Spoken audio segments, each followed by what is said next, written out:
Hi ನಮಸ್ಕಾರ. ಅಲ್ಲಿನ ಒಂದು ಅನುಕರಣ ಚಾನಲ್ಗೆ ಸ್ವಾಗತ. ಈ ದಿನ ನಾಟಿ ಮೊಟ್ಟೆ ಕೋಳಿ ಸಾರು ಮಾಡೋ ವಿಧಾನವನ್ನು ನೋಡೋಣ. ತುಂಬಾ ರುಚಿಯಾಗಿರುತ್ತೆ. ಅದ್ರ ಚಿಕನ್ ಜೊತೆಯಲ್ಲಿ ಮೊಟ್ಟೆ ಸರ ಮತ್ತು ದೊಮ್ಮೆ ಎಲ್ಲ ಬಂದಿರುತ್ತಲ್ಲ, ಅದನ್ನು ಸಪ್ರೇಟಾಗಿ ಡ್ರೈ ಫ್ರೈ ಯಾವ ರೀತಿ ಮಾಡೋದು ಅಂತ ನೋಡೋಣ. ತುಂಬಾ ರುಚಿಯಾಗಿರುತ್ತೆ. ಈಗ ಸಾರಿಗೆ ಬೇಕಾಗಿರೋಂಥ ಮಸಾಲೆನ ಹುರ್ಕೋತಾ ಇದ್ದೀನಿ. ಹುರ್ಕೊಳ್ಳೋದಕ್ಕೆ ಒಂದು ಬಾಣಲಿಯಲ್ಲಿ ಸ್ವಲ್ಪ ಎಣ್ಣೆನ ಸೇರಿಸ್ಕೊಂಡು 2 ಮೀಡಿಯಮ್ ಸೈಜ್ನ ಈರುಳ್ಳಿನ ಸೇರಿಸ್ಕೊಂಡು ಸ್ವಲ್ಪ ಫ್ರೈ ಮಾಡ್ಕೋಬೇಕು. ಇದು ಖಾರ ಮೆಣಸಿನ್ಕಾಯಿ ಒಂದು 8 ಮೆಣಸಿನ್ಕಾಯಿನ ತೊಗೊಂಡಿದ್ದೀನಿ. ನಿಮ್ಮ ಖಾರಕ್ಕೆ ಅನುಗುಣವಾಗಿ ಸೇರಿಸ್ಕೋಬೋದು. ಇದನ್ನು ಹಾಕಿ ಸ್ವಲ್ಪ ಫ್ರೈ ಆದಮೇಲೆ ಅರ್ಧ ಸ್ಪೂನಷ್ಟು ಮೆಣಸು, 1 ಏಲಕ್ಕಿ, ಚಕ್ಕೆ, ಲವಂಗನ ಸೇರಿಸ್ತಾ ಇದ್ದೀನಿ. ಇದು 1 kg ಚಿಕನ್ಗೆ ಮಸಾಲೆನ ಹುರ್ಕೋತಾ ಇರೋದು. ಈಗ 2 ಗಡ್ಡೆ ಬೆಳ್ಳುಳ್ಳಿ ಹೆಸರು, 1.5 ಇಂಚಿನಷ್ಟು ಶುಂಠಿನ ಸೇರಿಸ್ತಾ ಇದ್ದೀನಿ. ಅದನ್ನು ಸೇರಿಸಿ ಸ್ವಲ್ಪ ಫ್ರೈ ಆದಮೇಲೆ ಸ್ವಲ್ಪ ಪುದೀನ ಸೊಪ್ಪನ್ನು ಸೇರಿಸ್ತಾ ಇದ್ದೀನಿ. ಮುಂದ್ಗಡೆ ಇರುತ್ತಲ್ಲ ಕಡ್ಡಿ ಸಮೇತ ಕಟ್ ಮಾಡಿ ಸೇರಿಸ್ತಾ ಇದ್ದೀನಿ. ಸ್ವಲ್ಪ ಸೇರಿಸ್ಕೊಂಡ್ರೆ ಸಾಕು. ಇದನ್ನು ಬೇಕಿದ್ದರೆ ಸಪ್ರೇಟಾಗೂ ಫ್ರೈ ಮಾಡ್ಕೋಬೋದು, ಇಲ್ಲ ಈ ರೀತಿ ಮಾಡಿಬಿಟ್ಟು ಸಪ್ರೇಟಾಗಿ ತೊಗೊಬೋದು. ಒಂದು ಅರ್ಧ ಸ್ಪೂನಷ್ಟು ಹುರ್ಗಡ್ಲೆನ ಸೇರಿಸ್ಕೊಂಡು ಸ್ವಲ್ಪ ಫ್ರೈ ಆದಮೇಲೆ ಪುದೀನ ಸ್ವಲ್ಪ ಚೆನ್ನಾಗಿ ಫ್ರೈ ಆಗಿದೆ. ಈಗ ಇದನ್ನು ಸಪ್ರೇಟಾಗಿ ತೊಗೋತಾ ಇದ್ದೀನಿ. ಯಾಕಂದರೆ ಮಸಾಲೆ ರುಬ್ಬುವಾಗ ಫಸ್ಟಲ್ಲಿ ಹಾಕಲ್ಲ, ಕೊನೆಯಲ್ಲಿ ಅದನ್ನು ಸೇರಿಸ್ಕೋತೀನಿ.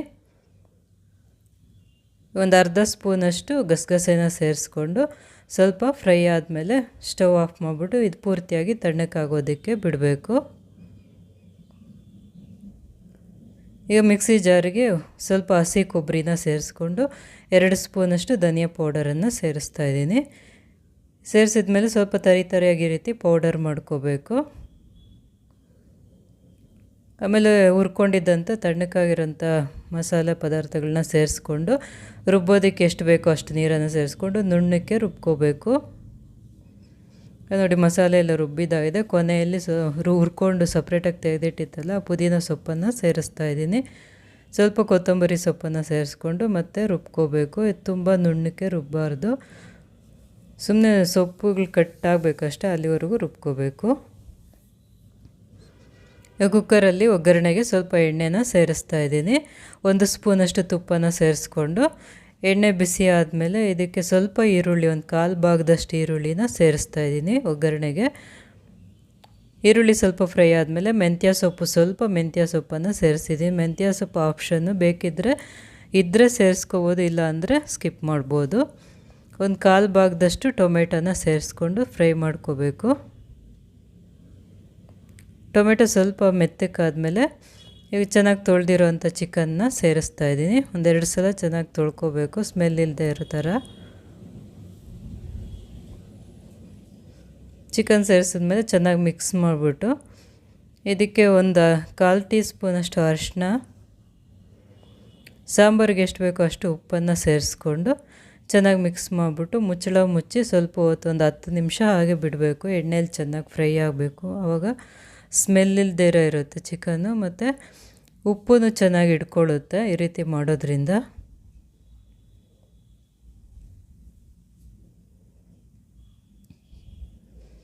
ಒಂದು 10 ನಿಮಿಷ ಆದಮೇಲೆ ನೋಡಿ ನೀರೆಲ್ಲ ಬಿಟ್ಕೊಂಡಿದೆ ಚಿಕನಲ್ಲಿ, ಚೆನ್ನಾಗಿ ಸ್ವಲ್ಪ ಫ್ರೈ ಆಗಿದೆ. ಈಗ ರುಬ್ಕೊಂಡಿರೋಂಥ ಮಸಾಲೆನ ಸೇರಿಸ್ತಾ ಇದ್ದೀನಿ. ಮಸಾಲೆ ಸೇರಿಸಿದ್ಮೇಲೆ ಚೆನ್ನಾಗಿ ಮಿಕ್ಸ್ ಮಾಡಿಬಿಟ್ಟು ಸಾಂಬಾರಿಗೆ ಎಷ್ಟು ಬೇಕೋ ಅಷ್ಟು ನೀರನ್ನು ಸೇರಿಸ್ಕೋಬೇಕು. ಸಾರು ಸ್ವಲ್ಪ ತೆಳುವಾಗಿರೋ ಥರನೇ ಸೇರಿಸ್ಕೋಬೇಕು. ಆಮೇಲೆ ಇದು ಬೇಯೋದು ಸ್ವಲ್ಪ ಲೇಟ್ ಆಗುತ್ತಲ್ಲ, ಅದಕ್ಕೋಸ್ಕರ ಸ್ವಲ್ಪ ನೀರು ಹೆಚ್ಚಿಗೆ ಹಾಕ್ಕೊಂಡು ಬೇಯಿಸ್ಕೋಬೇಕು.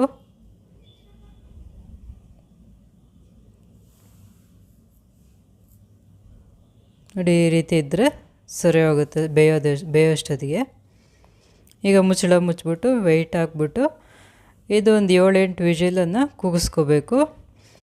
1 ವಿಜಿಲ್ ಬಂದಮೇಲೆ ಫ್ಲೇಮ್ನ ಕಡಿಮೆ ಉರಿಯಲ್ಲಿ ಬೇಯಿಸ್ಕೋಬೇಕು. ಈಗ ಮೊಟ್ಟೆ ಸರ ಮತ್ತು ದೊಮ್ಮೆ ಸಪ್ರೇಟಾಗಿ ತೆಗೆದಿಟ್ಕೊಂಡಿತ್ತಲ್ಲ, ಅದಕ್ಕೆ ಒಗ್ಗರಣೆ ಮಾಡ್ಕೋತಾ ಇದ್ದೀನಿ. ಒಂದು ಪ್ಯಾನಲ್ಲಿ ಸ್ವಲ್ಪ ಎಣ್ಣೆನ ಸೇರಿಸ್ಕೊಂಡು ಅದಕ್ಕೆ ಸ್ವಲ್ಪ ಈರುಳ್ಳಿನ ಸೇರಿಸಿದ್ದೀನಿ. ಸಣ್ಣದಾಗಿ ಕಟ್ ಮಾಡಿ ಸೇರಿಸ್ಕೊಂಡು ಸ್ವಲ್ಪ ಈರುಳ್ಳಿ ಚೆನ್ನಾಗಿ ಫ್ರೈ ಆದಮೇಲೆ 2 ಹಸಿಮೆಣಸಿನ್ಕಾಯಿ, 1 ಹೆಸರಿನಷ್ಟು ಕರಿಬೇವಿನ ಸೊಪ್ಪನ್ನು ಸೇರಿಸ್ಕೊಂಡು ಸ್ವಲ್ಪ ಫ್ರೈ ಮಾಡ್ಕೋಬೇಕು. ಇದು ಮೊಟ್ಟೆ ಸರ ಮತ್ತು ಮೊಟ್ಟೆ ತೆಗೆದಿಟ್ಟಿತ್ತಲ್ಲ ದೊಮ್ಮೆ, ಅದನ್ನು ಸೇರಿಸ್ತಾ ಇದ್ದೀನಿ. ಅದನ್ನು ಸೇರಿಸಿ ಸ್ವಲ್ಪ ಹೊತ್ತು ಎಣ್ಣೆಯಲ್ಲಿ ಫ್ರೈ ಮಾಡ್ಕೋಬೇಕು. ಸಾರಿಗೆ ಮಸಾಲೆ ರುಬ್ಬಿಟ್ಕೊಂಡಿತ್ತಲ್ಲ, ಅದರಲ್ಲೇ 1.5 ಸ್ಪೂನಷ್ಟು ಮಸಾಲೆನ ಸಪ್ರೇಟಾಗಿ ತೆಗೆದಿಟ್ಕೊಂಡಿದ್ದೆ. ಆ ಮಸಾಲೆನ ಸೇರಿಸ್ತಾ ಇದ್ದೀನಿ. ಮಸಾಲೆ ಸೇರಿಸಿದ್ಮೇಲೆ ಸ್ವಲ್ಪ ಹೊತ್ತು ಚೆನ್ನಾಗಿ ಫ್ರೈ ಮಾಡಿಬಿಟ್ಟು ಇದಕ್ಕೆ ಒಂದು 1/4 ಟೀ ಸ್ಪೂನಷ್ಟು ಅರಿಶಿನ, ರುಚಿಗೆ ಎಷ್ಟು ಬೇಕೋ ಅಷ್ಟು ಉಪ್ಪನ್ನು ಸೇರಿಸ್ಕೋಬೇಕು. ಉಪ್ಪು ನೋಡ್ಕೊಂಡು ಹಾಕ್ಕೋಬೇಕು, ಜಾಸ್ತಿ ಒಂದೇ ಸಲ ಹಾಕೋದೇನು ಬೇಡ. ಆಮೇಲೆ ಟೇಸ್ಟ್ ನೋಡಿಕೊಂಡು ಇನ್ನೂ ಸ್ವಲ್ಪ ಸೇರಿಸ್ಕೋಬೋದು. ಈಗ ಇದು ಬೇಯೋದಕ್ಕೋಸ್ಕರ ಒಂದು ದೊಡ್ಡ ಗ್ಲಾಸ್ನಷ್ಟು ನೀರನ್ನು ಸೇರಿಸ್ಬಿಟ್ಟು ಮುಚ್ಚಳ ಮುಚ್ಚಿ ಸ್ವಲ್ಪ ಹೊತ್ತು ನೀರು ಇಂಗೋದಕ್ಕೆ ಬಿಡಬೇಕು. ಒಂದು ಅರ್ಧ ಭಾಗ ಡ್ರೈ ಆಗಿದೆ. ಈಗ ಅದಕ್ಕೆ ಒಂದು ಅರ್ಧ ಸ್ಪೂನಷ್ಟು ಪೆಪ್ಪರ್ ಪೌಡರನ್ನು ಸೇರಿಸ್ತಾ ಇದ್ದೀನಿ. ನೋಡಿ, ಈ ರೀತಿ ನೀರೆಲ್ಲ ಪೂರ್ತಿಯಾಗಿ ಡ್ರೈ ಆಗಿಬಿಡಬೇಕು, ಅಲ್ಲಿವರೆಗೂ ಫ್ರೈ ಮಾಡ್ಕೋಬೇಕು. ಒಂದು ಗ್ಲಾಸ್ ನೀರು ಹಾಕ್ದೋಗು ಇನ್ನೂ ಬೆಂದಿಲ್ಲ ಅಂದರೆ ಇನ್ನೂ ಸ್ವಲ್ಪ ನೀರು ಸೇರಿಸ್ಕೊಂಡು ಬೇಯಿಸ್ಕೋಬೇಕು. ಪೂರ್ತಿಯಾಗಿ ಡ್ರೈ ಮಾಡಿಕೊಂಡ್ರೆ ತಿನ್ನೋದಕ್ಕೆ ತುಂಬಾ ರುಚಿಯಾಗಿರುತ್ತೆ, ತುಂಬಾ ಸುಲಭವಾಗಿ ಮಾಡ್ಕೋಬೋದು. ಈಗ ಸಾಂಬಾರು ರೆಡಿಯಾಗಿದೆ ನೋಡೋಣ. ಪ್ರೆಷರೆಲ್ಲ ಹೋಗಿದೆ, ಮುಚ್ಚಳ ತೆಗೆದು ನೋಡ್ತಾ ಇದ್ದೀನಿ. ನಾಟಿ ಮೊಟ್ಟೆ ಕೋಳಿಯಲ್ಲಿ ಮಾಡಿರೋದ್ರಿಂದ ಎಣ್ಣೆ ತುಂಬಾ ಜಾಸ್ತಿ ಬಿಟ್ಕೊಂಡಿದೆ. ಈಗ ಸ್ಟವ್ ಆನ್ ಮಾಡಿಬಿಟ್ಟು ಇನ್ನು ಸ್ವಲ್ಪ ಹೊತ್ತು ಕುದಿಸ್ಕೋಬೇಕು. ರುಚಿ ನೋಡಿಕೊಂಡು ಉಪ್ಪು ಖಾರ ಏನಾದರೂ ಬೇಕಿದ್ದರೆ ಸೇರಿಸ್ಕೋಬೋದು. ಈಗ ಬೆಂದಿದೆಯೋ ಇಲ್ಲ ಅಂತ ಚೆಕ್ ಮಾಡ್ತಾಯಿದ್ದೀನಿ. ನೋಡಿ, ಈ ರೀತಿ ಕಟ್ಟಾದರೆ ಸರಿಯಾಗಿ ಬೆಂದಿದೆ ಅಂದರ್ಥ. ಬೆಂದಿಲ್ಲ ಅಂದರೆ ಇನ್ನೂ ಸ್ವಲ್ಪ ಹೊತ್ತು ಬೇಯಿಸ್ಕೋಬೋದು. ತುಂಬಾ ರುಚಿಯಾದಂಥ ನಾಟಿ ಮೊಟ್ಟೆ ಕೋಳಿ ಸಾರು ತಯಾರಾಗಿದೆ. ಇದು ಬಿಸಿ ಬಿಸಿ ಮುದ್ದೆ ಅನ್ನೋದ ಜೊತೆ ತುಂಬಾ ರುಚಿಯಾಗಿರುತ್ತೆ.